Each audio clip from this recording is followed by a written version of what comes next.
Salam Pak dosen, selamat siang.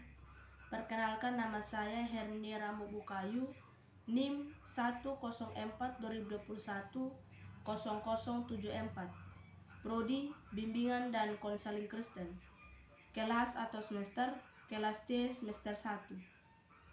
Salam, selamat siang Pak dosen. Perkenalkan, nama saya Marlin Rambo Rona Kariut, NIM 1.04.2021.0077, kelas C semester 1, Prodi Bimbingan Konseling Kristen, mata kuliah Pendidikan Pancasila. Salam kakak. Salam Kak. Di sini kita akan membahas materi tentang pendidikan Pancasila, yang di dalamnya studi kasus kemanusiaan yang berkeadilan dan berkeadaban. Kemanusiaan menurut KBI.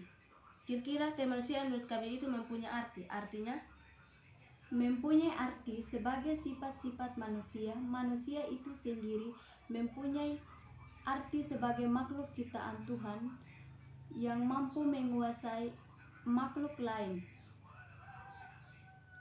yang mempunyai pikiran dan akal budi, yang mampu menguasai makhluk lain.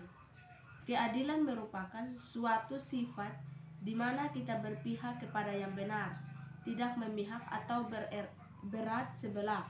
Sedangkan keadilan berasal dari kata adab yang mempunyai arti budaya. Jadi, keadaban dapat diartikan sebagai suatu sikap atau tindakan yang dilandasi oleh nilai-nilai budaya, terutama norma-norma sosial dan kesusilaan dalam masyarakat.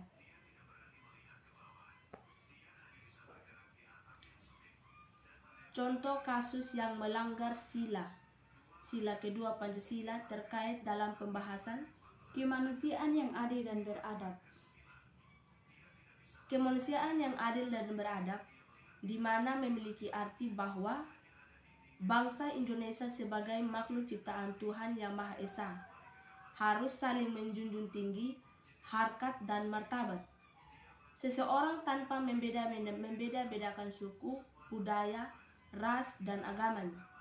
Berikut adalah berbagai upaya untuk mewujudkan kemanusiaan yang adil dan beradab di kehidupan kita.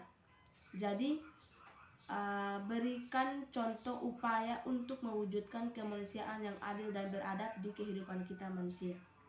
1.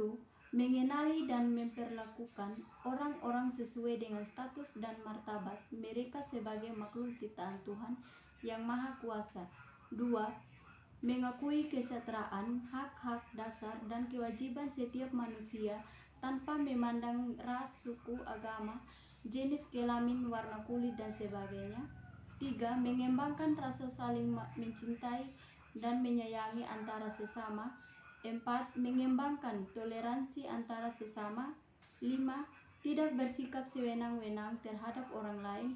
6. Menjunjung tinggi nilai-nilai kemanusiaan. 7. Mengaplikasikan nilai-nilai kemanusiaan di kehidupan kita. 8. Berani membela-bela dan keadilan. 9. Mengetahui bahwa bangsa Indonesia merupakan sebagian dari seluruh umat manusia. 10. Mengembangkan sikap hormat kepada bangsa lain dan sesama. Ya, di sini kita mengambil contoh tentang contoh kasus yang melanggar sila kedua Pancasila yang terkait pembahasan kemanusiaan yang adil dan beradab.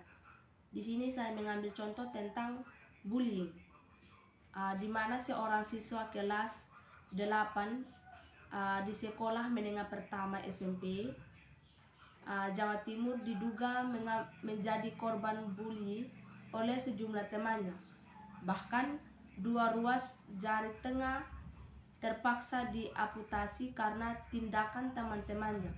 Ia juga kerap menangis akibat shock usai jarinya diamputasi.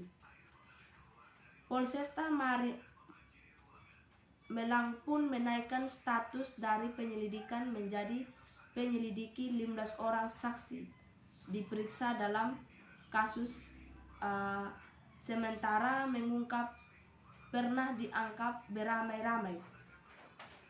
Jadi Mungkin itu saja contoh kasus yang melanggar sila kedua Pancasila yang saya berikan contohnya.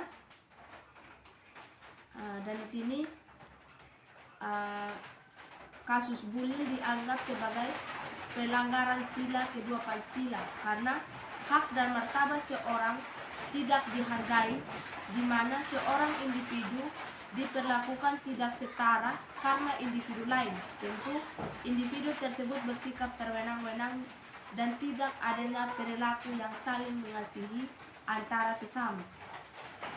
Dengan adanya sikap kemanusiaan yang adil dan beradab, maka akan terciptanya kehidupan masyarakat yang saling mengasihi dan menghormati setiap individu tanpa memandang suku, ras, budaya, dan agama. Dengan demikian, maka kehidupan masyarakat yang aman dan tentram dapat terjadi kehidupan bermasyarakat ini.